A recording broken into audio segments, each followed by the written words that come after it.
cuma bongkar-bongkar sampah, tapi bisa dijadikan konten dan yang nonton sampai jutaan. Kok bisa?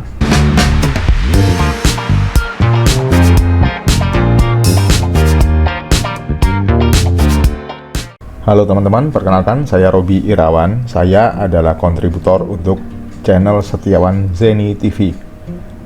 Oke, di video kali ini saya akan berbagi kepada teman-teman tentang sebuah channel yang unik karena dia kontennya hanya bongkar-bongkar sampah dan mencari barang berharga yang kira-kira bisa dia dapatkan dari tempat sampah tersebut. Nah, ini yang nonton juga banyak banget ya, sampai juta-jutaan. Channelnya adalah The Speedy Driver. Channel ini sudah memiliki 1,33 juta subscriber. Memang umur channelnya sudah lama ya.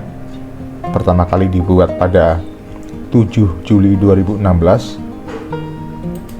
Sebenarnya dia ini spesifik untuk membongkar sampah yang berkaitan dengan video game.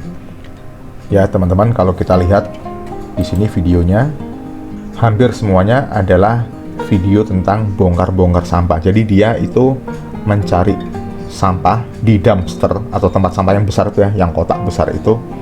Kalau di luar negeri memang sistem pemilihan sampahnya sudah bagus ya. Sampah organik sendiri, sampah non-organik sendiri. Jadi kalau misalkan barang-barang elektronik termasuk video game seperti ini, itu masuknya ke dalam kategori non-organik. Jadi kalau dibongkar-bongkar nggak kotor-kotor banget ya, nggak seperti sampah organik yang bisa membusuk, kemudian rawan penyakit dan lain-lain. Kalau sampah non-organik seperti barang-barang elektronik ini, itu kan kotornya mungkin hanya dari debu saja. Mungkin ya, setidaknya nggak bau dan nggak semenjijikkan sampah organik. Nah, ini dia seringnya mencari sampah di pelataran toko GameStop. Di luar negeri sana, di Amerika sana, itu ada toko game terkenal namanya GameStop.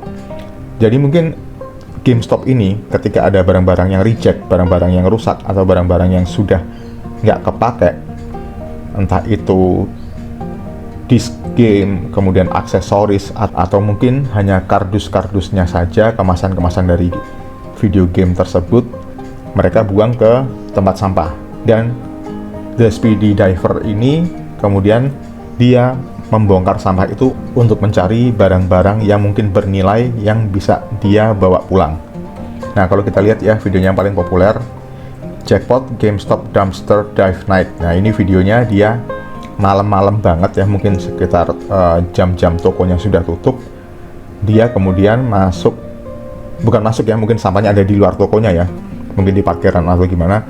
Lalu dia membongkar-bongkar sampahnya untuk mencari mungkin barang-barang dari video game yang masih bisa dia bawa pulang dan bernilai.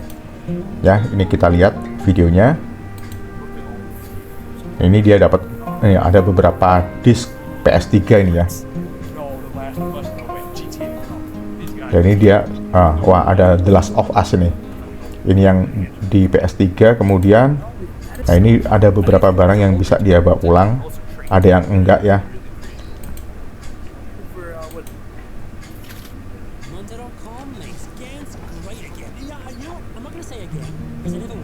Nah, sekiranya kalau kertas-kertas ini dia buang semua. Kalau mungkin aksesoris dan kelihatannya masih bagus, dia bawa pulang. Ya, memang untuk membuat konten seperti ini itu nggak mudah ya teman-teman, karena memang harus rela untuk bongkar-bongkar sampah. Meskipun ini sampahnya adalah sampah non-organik yang nggak bau, yang nggak menjijikkan seperti sampah organik, tapi tetap saja namanya sampah pasti ada kotornya ya, dan itu berbahaya bagi kesehatan. Nah, misalkan untuk membuat konten seperti ini, apakah memungkinkan di Indonesia? Sepertinya sulit ya teman-teman. Karena di Indonesia nggak bisa dipungkiri bahwa pemilahan sampah tidak sebagus di luar negeri. Memang sampah di sini sering masih tercampur ya, antara sampah organik dan sampah non-organik. Jadi kalau teman-teman misalkan pengen bikin konten seperti ini, bongkar-bongkar sampah di luar toko elektronik, saya nggak yakin akan dapat barang-barang sebagus ini. Terus kenapa topik ini saya angkat? Nah, ini memberikan saya ide bahwa kita juga bisa membongkar ya item atau sesuatu, mungkin sebuah kemasan, dan kita berharap mendapatkan jackpot atau barang yang lebih bagus. Nggak lain dan nggak bukan adalah membongkar mystery box. Nah, channel yang mempunyai tema bongkar-bongkar mystery box ini juga nggak banyak teman-teman. Ini saya berhasil menemukan sebuah channel namanya Sobat Jajan. Nah, semua videonya itu adalah membongkar mystery box yang dia beli atau dia dapatkan dari marketplace. Kalau di marketplace banyak yang jual ya, mystery box dengan berbagai varian harga, dan kemudian item di dalamnya juga macam-macam. Misalkan itemnya Zong pun itu nggak terlalu rugi-rugi banget, karena biasanya mereka yang jual mystery box itu menjamin bahwa minimal barang yang mereka dapatkan, yang didapatkan oleh customer atau pembeli itu setara dengan harga belinya. Misalkan harga mystery boxnya Rp25.000, maka barangnya yang dia dapatkan minimal seharga Rp25.000 juga. Ya, kita lihat salah satu video dari Sobat Jajan yang paling populer ya, biar seru. Viral mystery box Sultan iPhone 11 Pro Max unboxing termahal. Oke, kita lihat ya. Ini isinya belum tentu iPhone ya teman-teman. Dia biasanya kalau di channel Sobat Jajan ini dia beli langsung beberapa mystery box, kemudian dia buka satu persatu. Ini isinya macam-macam. Dia dapat penggunting kuku, ini kemudian ada apa nih? Fan ini ya. Nggak tahu juga itu untuk apa.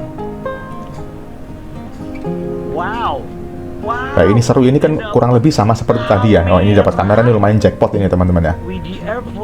Kurang lebih sama seperti Speedy Diver tadi, bongkar-bongkar sesuatu yang kita nggak tahu isinya apa dan berharap dapat barang yang sangat bernilai. Nah, misalkan teman-teman ingin membuat channel seperti ini, channel unboxing mystery box, teman-teman bisa cari banyak ya di marketplace. Kita masukkan mystery box ya. Ini yang jual mystery box banyak banget. Ada yang harganya cuma 25.000, 15.000, 100.000, 700.000, bahkan 5 juta. Nah, ini siapa ini yang berani gambling ngeluarin duit 5 juta untuk sebuah mystery box yang kita nggak tahu isinya apa. Tapi kalau misalkan ini dilakukan, kita beli mystery box harga 5 juta dan kemudian kita jadikan konten, kita buka, itu sepertinya akan membuat banyak orang penasaran ya. Akan menarik banget. Wah, 5 juta ini bener-bener dapat barang yang sepadan, yang worth it, atau kena zong. Tapi saran saya, kalau membuat konten seperti ini, membuat konten mystery box, jangan gimmick ya teman-teman ya. Maksud saya, jangan teman-teman membuat sendiri mystery boxnya, diisi sendiri, kemudian dibungkus lagi, dan berpura-pura seolah-olah itu kita beli mystery boxnya dari marketplace. Jangan seperti itu ya, karena kalau sampai ketahuan kita berbohong, subscriber akan lari semua. Itu akan berbahaya untuk channel teman-teman. Oke, sekian dulu video dari kami. Kalau ada pertanyaan, silahkan teman-teman tuliskan di kolom komentar di bawah. Nanti kami dari tim Setiawan Zeni TV akan membalasnya dengan semaksimal mungkin. Terima kasih dan sampai jumpa di video berikutnya.